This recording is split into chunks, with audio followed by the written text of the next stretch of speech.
warahmatullahi wabarakatuh. Alhamdulillah, di dalam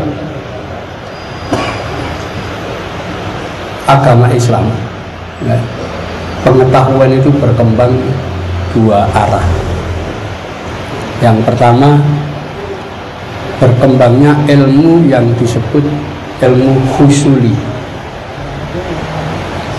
Yang kedua, ilmu huduri. Ilmu husuli itu yang mencakup ilmu kalam, ilmu fikih, ilmu itu. Dan ilmu huduri itu termasuk khusus ilmu tasawuf. Beda antara ilmu husuli dan ilmu huduri itu letaknya di sini. Orang yang belajar ilmu husuli itu kalau ketika dia belajar ada tulisan di papan tulis kata-kata khauf atau takut ya. Orang disuruh baca, kamu baca kata takut ya. Kamu ulangi 30 kali menyebut kata takut. Setelah diulangi 30 kali ditanya, kamu ketika membaca kata-kata takut tadi hatimu merasa takut atau enggak? Enggak, saya cuma membaca kata takut. Itu artinya itu ilmu husuli ya. Kalau ilmu huduri, dia diberitahu kata-kata takut, belum mencapai kata-kata takut, baru isyarah, dia sudah ketakutan betul. Nah, ini seringkali gak dipahami ketika orang belajar tasawuf. Dipikir tasawuf itu kayak ilmu fikih, dipikir kayak filsafat, diakal ya. Saya sudah belajar tasawuf ya, tentang sabar, definisinya apa, nanti cara melakukannya bagaimana. Loh, itu belum, itu masih ilmu kupasan syariahnya, ya. Bukan definisi ya. Karena ilmu huduri itu langsung. Itu sebabnya ilmu huduri itu tidak bisa menggunakan pikiran, tapi menggunakan rasa jauh. Itu ada di sini. Itu sebabnya ilmu husuli itu ilmu pikiran, ada di otak letaknya. Dan ilmu huduri itu ada di dalam qalbu. Alatnya jauh, rasa. Nah, susahnya kita itu sekolah ya, di mana pengetahuan itu letaknya di otak, pikiran, definisi. Ini nggak jelas nanti akhiri ya. Itulah banyak definisi nanti. Kenapa? Karena berkaitan dengan pikiran. Rasulullah sudah melarang orang menggunakan pikiran untuk memahami zat Allah. Jadi ini yang harus kita luruskan di situ. Kenapa ketika orang melakukan tasawuf, menjalani amaliyah, tidak boleh bertanya? Karena kalau bertanya itu kembali ke akal lagi ya. Jadi harus betul-betul ya. Itu logikanya begitu ya. Tapi bukan berarti tidak masuk akal sama sekali, enggak. Ada penjelasan-penjelasan. Nah, itulah salah satu. Ini ilmu tasawuf ini kemudian masuk ke Jawa ya, terutama di bawah Wali Songo. Nah, di Jawa ternyata ada pembagian juga tentang ilmu. Yang pertama, ilmu yang ada di pikirannya orang, itu namanya lalar. Itu untuk mengetahui alam benda. Dan ada ilmu yang ada di dalam manah, hatinya orang. Ini yang dinamakan kaweruh, ya. Nah, itulah Islam masuk di sini, sudah tinggal menyesuaikan saja. Kenapa? Karena sama, ada ilmu husuli, ini ada lalar. ada ilmu futuri, ada kabar di situ.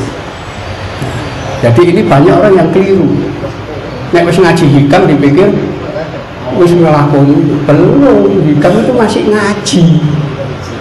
Ilmu kulit. Jadi ngaji tentang definisi-definisi apa yang harus dilakukan, belum laku. Kalau sudah laku, ilmu futuri itu namanya suluk. Ya. Banyak orang nggak paham ini. Ya. Di situ suluk itulah perjuangan seorang yang namanya salik. Ya, orangnya disebut salik itu ngelakoni suluk. Ya, melatih sesuatu dengan hati. Loh, kita sekolah gak pernah ya, diajari melatih hati itu tidak ada. Semuanya akal. Pintu ilmu adalah pertanyaan, itu akal. Ya, itu banyak orang keliru memahami tasawuf karena dipikir kayak filsafat tasawuf itu. Bukan, ya, itu ilmu ini. Apalagi kalau kita sudah sekolah itu sudah doktrin dan dogmanya itu jelas. Kenapa? Misalnya mendefinisikan orang kalau buta huruf itu pasti wong bodoh, primitif, terbelakang. Maka benar itu? Enggak benar. Ya, kenapa? Dalam fakta tidak seperti itu. Ya, kita tahu filsuf paling pinter di Yunani itu namanya Sokrates. Beliau buta huruf. Ya, nanti kalau kita baca tulisannya Plato, judulnya Parmakon, kita baru tahu, oh ternyata Sokrates itu buta huruf ya. Kenapa? Dijelaskan oleh Plato. Kenapa Sokrates memilih buta huruf? Ada alasannya di situ. Nah, bayangkan orang pintar Yunani itu buta huruf dan disengaja memang buta huruf ya. Ya. Itu nanti kita baca tulisannya Plato itu, guru saya itu buta huruf. Di situ nanti peradaban Islam begitu besar juga dibangun oleh seorang yang buta huruf. Di situ Al-Quran aja nggak ada tulisannya, disampaikan dengan cara dihafal semuanya. Nanti ada penakluk dunia terkenal Genghis Khan itu penakluk sepertiga dunia. Kita huruf dia. Ya. Genghis Khan itu penemu meriam. Jadi penemu Mesir itu Cina tapi dalam bentuk meriam untuk perang itu Genghis Khan. Kita huruf. Jadi banyak orang-orang itu yang tahu. Jadi ini doktrin dan dogma yang belum tentu benar gitu loh. Kenapa Sokrates bisa secerdas itu? Beliau menggunakan itu. Kenapa Rasulullah begitu cerdas mengetahui segala macam pengetahuan ini? Ya, itulah kata-kata kaweruh dalam bahasa Jawa itu kemudian dimaknai yang sama dengan bahasa Arab menjadi makrifat. Ya. Ini orang arif manusianya. Orang yang sudah makrifat itu disebut orang arif, jamaknya arifin. Ya, itu bukan alim, lain lagi. Ya, kalau alim itu nanti jamaknya ulama. Tapi kalau arif itu jamaknya arifin, orang-orang yang bijaksana, orang-orang. Karena itu NU pendidikannya pakai nama Ma'arif ya, itu untuk melahirkan orang-orang yang bukan hanya cerdas tapi juga arif dan bijaksana. Jadi ini konteks-konteks itu ya. Jadi di dalam laku itu yang penting suluk ya, banyak orang nggak paham, berpuluh-puluh tahun belajar tasawuf itu nggak paham. Kenapa? Karena dipahami dengan akal, ditafsirkan dengan cocok. Nggak bisa, nggak bakal ketemu ya. Jadi yang penting dilatih adalah perasaan bagaimana merasakan. Jadi ada zikir. Nanti kalau ajarannya Sunan Kalijogo itu memang ada selain iling, zikir, itu ada tanafas, nufus dan seterusnya, itu keluar masuknya nafas, ya, sekalian dengan zikir, ya, itu nggak bisa dimaknai dengan akal. Ya, disitulah nanti pelan-pelan itu orang akan tahu. Oh, ternyata manusia ini diselubungi oleh hijab itu 7 lapis. Ada 7 lapis hijab. Itu nanti ada di dalam kitab Tuhfatul Mursalah, ya, yang diterjemahkan dalam bahasa Jawa menjadi suluk martabat itu. Ya, itu ada bahwa segala sesuatu itu ada 7 tahapan. Jadi ketika memaknai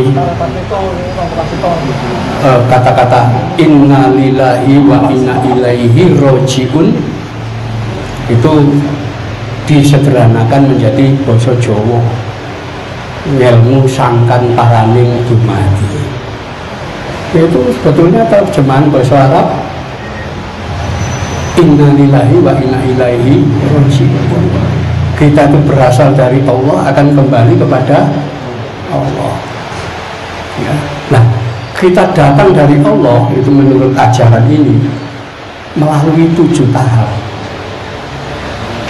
Ya. Tahap pertama, tahap ahadiyah, 1. Setelah itu turun kedua, tahap wahdah. Turun ketiga, tahap wahidiyah. Turun keempat, tahap arwah, alam arwah, alam misal, alam atsam, baru insan kamil. Ya, itu 7 tahap. Di mana masing-masing tahap itu lamanya 40 hari.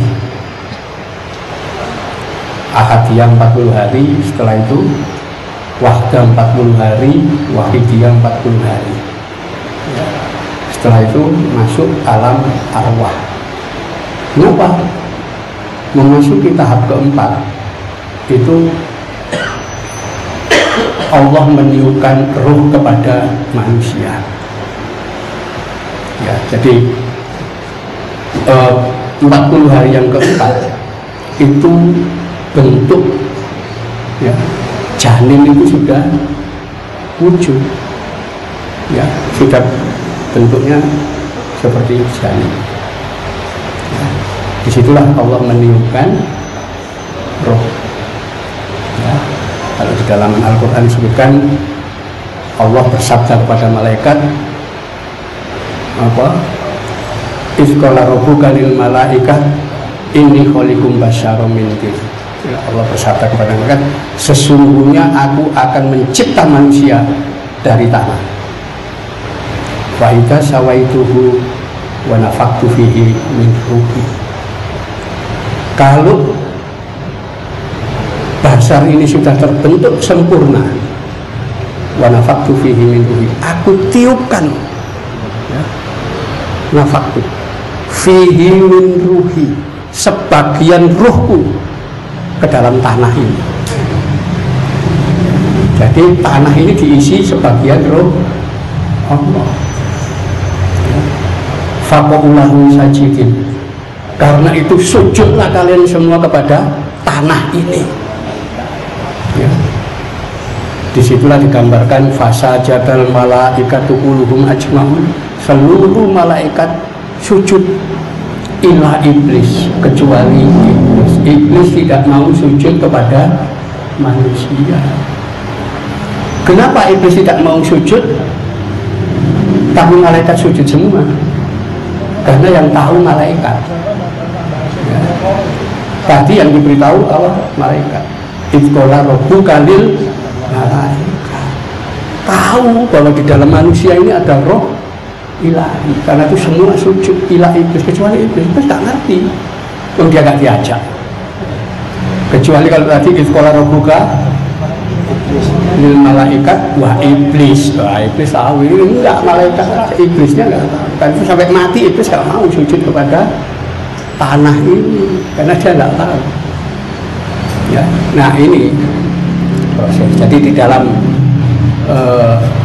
ajaran itu disebutkan tiap manusia itu memiliki roh ilahi di dalam dirinya. Ya, itu yang disebut ruh al-haq. Ya, ini ada di situ. Jadi jangan kaget nanti kalau apa ruh al-haq ini bisa ketemu dengan yang meniupkan dia di sana. Ya, ini memang itu ada 7 tahapan. Nanti kalau sudah 7 tahapan baru dia disebut insan kamil. Jadi 40 hari kali 7 itu 280 hari.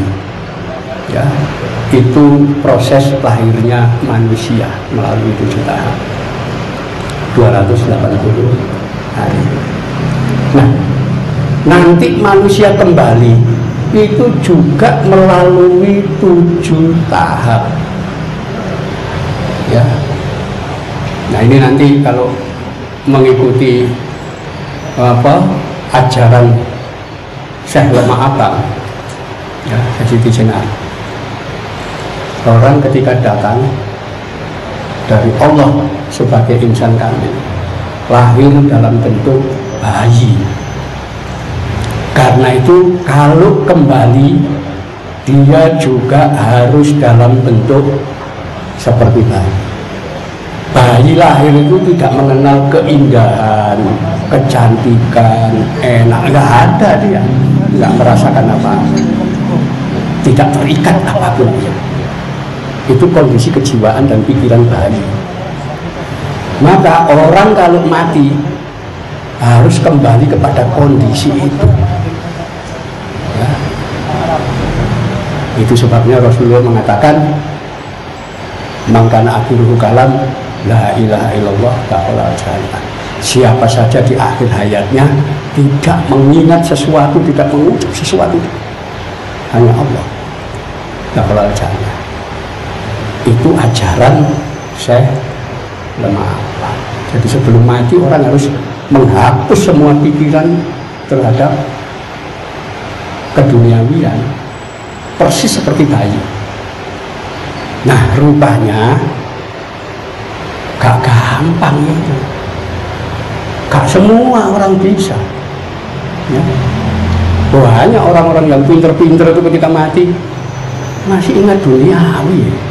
Ya. Ada ingat anaknya masih kecil, nanti kalau saya mati anak saya makan apa, ya masih ada yang ingat istri mudanya, macam-macam, ya, ingat rumahnya, macam-macam. Itu gak gampang. Disitulah Sunan Kalijogo mengambil jalan tengah. Tidak semua orang mampu mencapai tahap sempurna itu. Ya. Disitulah Sunan Kalijogo kemudian mengajarkan kembali ke 7 tahap awal.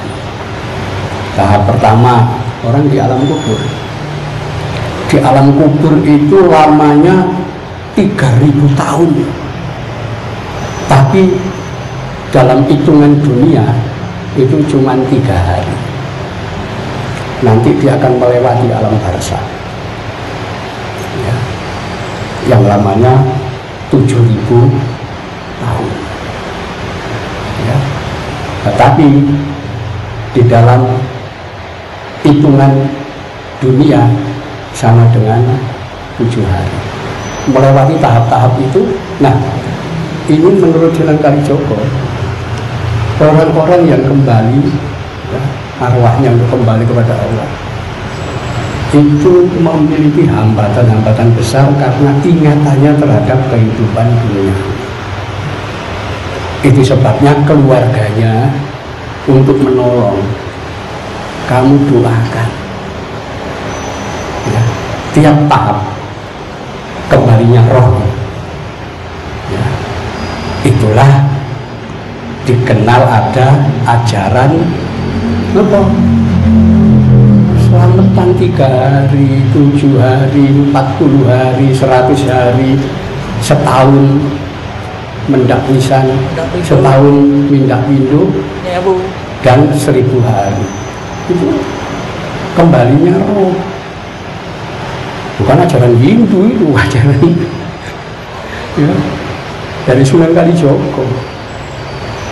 Di situ untuk apa? Memberi peluang kepada orang yang tidak mampu mencapai ma'rifat seperti yang disyaratkan Syekh Lemah Harpa. Jadi gak ngawur, itu ada ajarannya itu ya, itu nanti penjelasan ini ya seringkali gak dipahami orang ya. Jadi capaiannya di situ. Tidak semua orang bisa ma'rifat ya. Tidak semua orang mampu mencapai, tapi ada jalan tengah untuk mencapai bagaimana semua bisa dicapai. Nah, itulah gambaran-gambaran dari sangkan paraning dumadi itu seperti itu. Jadi betulnya dari kata-kata innalillahi wa inna ilaihi raji'un.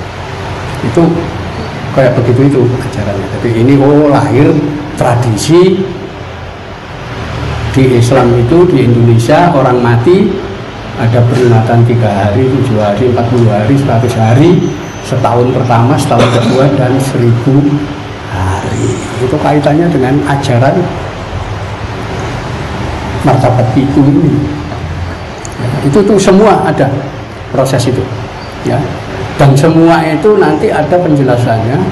Seluruh ini memang terbagi atas 7 lapis ya. Hari itu 7 hari, nanti langit itu juga lapis 7, surga itu ada 7 lapisan, neraka ada 7 lapisan ya. Orang sholat itu juga 7 gerakan ya. Mulai berdiri, rukuk, i'tidal, sujud, duduk di antara 2 sujud, sujud lagi, itu 7 kali ya.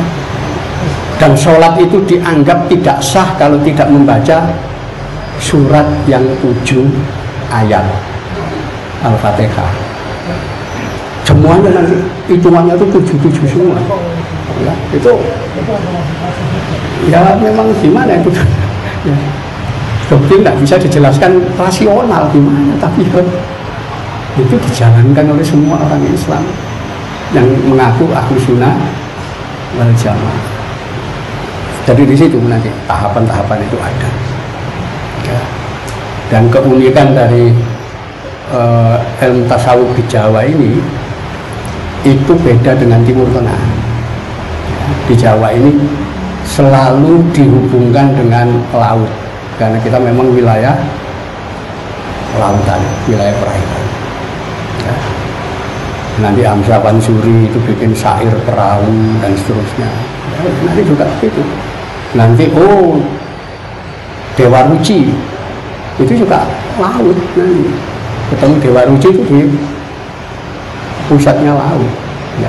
Memang ciri-ciri seperti itu tasawuf ke sini. Dan itu proses-proses perjalanan rohani yang hanya bisa dirasakan, tak bisa dijelaskan. Makin banyak dijelaskan makin keliru, tambah mumet ya. Ya. Memang itu kuncinya ada pada latihan hati. Karena itu proses pendidikan zaman kuno itu 2 hal ini antara lalar dan kaweruh itu seimbang, diajarkan seimbang. Sampai zaman Wali Songo sama ya. Baru setelah ada sekolah itu semua diarahkan menjadi akal ya, pikiran. Disitulah kemerosotan bangsa Indonesia. Ketika zaman kuno masih dalam bentuk Kapitayan ya, Padepokan itu Kapitayan kuno ya.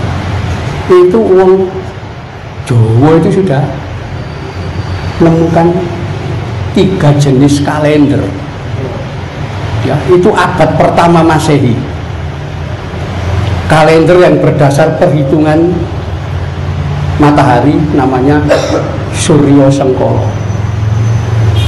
Kalender yang berdasar garis edar rembulan itu namanya Condro Sengkolo.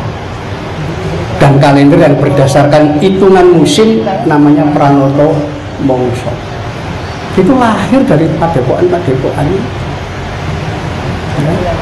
Nanti menciptakan aksara Jawa macam-macam itu orang-orang dari lembaga pendidikan, mulai padepokan, asrama, dukuh, peguron, terakhir pesantren, muncul dari situ. Hukum-hukum pertama, Kalingga Dharma Sastra tahun 648 Masehi diterapkan. Itu zaman Khalifah Utsman. Quran baru dibukukan, kita sudah punya KUHP. Itu nanti yang akan berkembang zaman Singosari dikembangkan jadi Purwadigama Dharma Sastra. Dan kemudian zaman Mojopahit dikembangkan lagi oleh Gajah Mada menjadi Kutara Manawa Dharma Sastra. KUHP itu. Ya, di situ semuanya nanti kelihatan di situ. Bahkan abad 6 Masehi itu kerajaan Sriwijaya dan Mataram itu sudah menemukan alat ya untuk penunjuk arah kapal-kapal. Jadi kapal-kapal itu diberi alat namanya pedoman, itu dipasang di anjungan kapal. Ini yang menentukan arah kapal ya. Dan itu disebut pedoman, yang jadi pedoman arah kapal. Kenapa disebut pedoman? Karena alat utamanya terdiri dari dom. Tahu dom? Jarum. Jadi aslinya itu kapal-kapal Indonesia sudah menggunakan kompas. Bagaimana bisa diklaim itu Eropa yang menemukan? Kan aneh. Sudah ada universitas ya. Jadi dulu di situ ya. Zaman Mojopahit, orang sudah kenal meriam ya. Sudah ada ya. Jadi meriam namanya bedil besar. Itu nanti di Kidung Ronggolawi itu ada diceritakan tentang bedil besar ya, tentang bedil macam-macam itu ada ya. Dan itu nanti kalau kita baca tulisan Alfonso d'Albuquerque ketika penaklukan Malaka, ternyata Malaka itu sudah dilengkapi meriam-meriam ukuran besar yang didatangkan dari Jawa, dari Mojopahit dan dari Demak. Dulu begitu. Nah, kita kemudian mengikuti pelajaran sejarah sekolah. Mojopahit senjatai tumbak, pedang, keris dan seterusnya. Ini tidak sesuai dengan fakta. Kenapa? Tahun 1512 orang Portugis namanya Tommy Pires, dia tinggal di Jawa, hampir setahun dia di Jawa. Dia menyatakan kerajaan Mojopahit ada di pedalaman ya, di Doho sana. Dia nyebut Dayo ya, Doho. Masih punya pasukan jumlahnya 100.000 yang memiliki senjata musket, senapan. Jadi bedil itu pasukan Mojopahit. Pasukan Portugis yang hidup di masa itu. Gimana kita bisa gak tahu, gak punya catatan? Dan kemudian nganggap Mojopahit itu senjatanya tombak, keris, dan seterusnya. Aneh ini. Harus kita buka kembali loh, ini kesaksian orang-orang luar. Pasukan Mojopahit bedil, mereka bawa meriam macam-macam dalam pertempuran ya. Di sini justru keunggulan-keunggulan ini habis ketika kita mengikuti sistem sekolah Belanda ya. Sekalipun gelar profesor doktor apa ya, belum ada satupun yang mampu menciptakan kalender Indonesia. Nggak ada. Iya. Gelari profesor doktor setingkat apapun, tidak ada yang mampu menciptakan aksara Indonesia, itu nggak ada. Padahal orang kuno dulu, Jawa punya aksara sendiri, Bali, Sunda, Makassar, Batak itu punya aksara sendiri-sendiri. Uang sekolahan nggak ada, niru semua, kalendernya ya kalender Londo. Aksaranya ya aksara Belanda, ditiru, semuanya ditiru. KUHP aja gak bisa bikin sendiri kok. KUHP kita itu kan HIR dulu, Hirisan Inland Klaemen, bikinan Belanda, jadi gak bisa bikin apa-apa, niru isone. Kan itu runtuh kita sekarang bangsa ini gak punya kekuasaan apa-apa, karena semuanya niru. Termasuk nanti ketika mempelajari tasawuf juga lebih banyak menggunakan pikiran, tambah keliru. Nah, di sini ya, jadi kita harus mulai merubah. Kalau nggak ada perubahan, ya, terutama pendidikan kita menselaraskan antara akal dan kolbu, antara lalar dan kawer. Ya, itu kalau tidak diseimbangkan,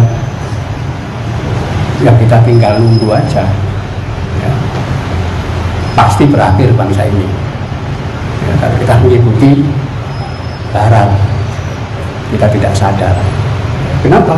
Karena yang unggul itu sebetulnya kawer ini, pengetahuan ini.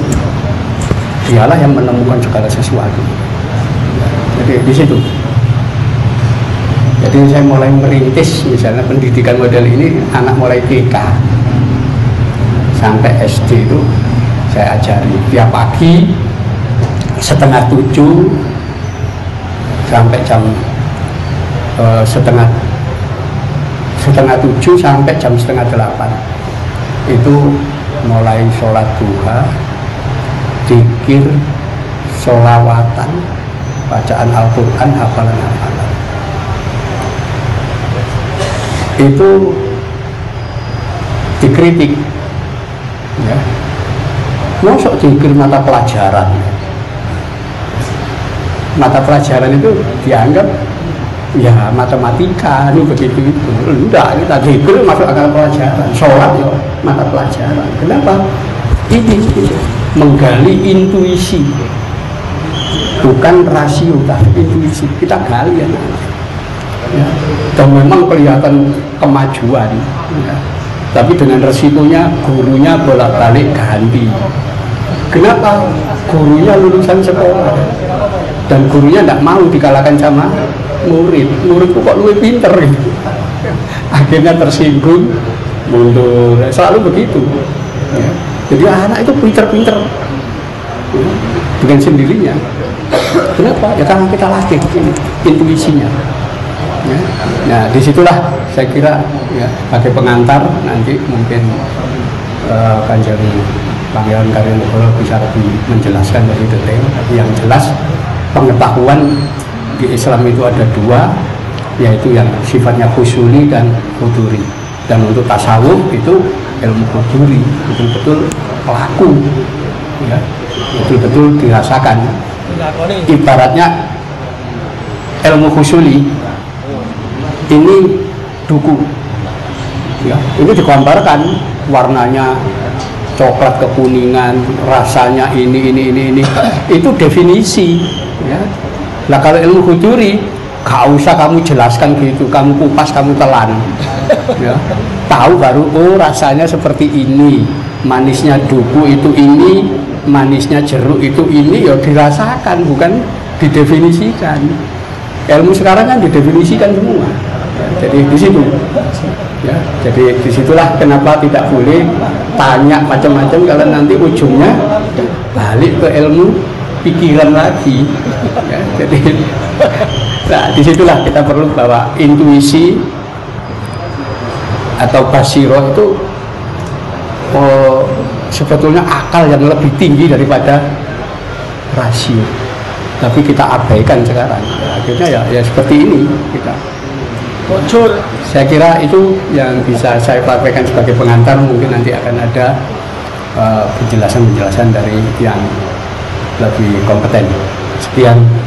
Wallahu a'lam bishawab. Assalamualaikum warahmatullahi wabarakatuh.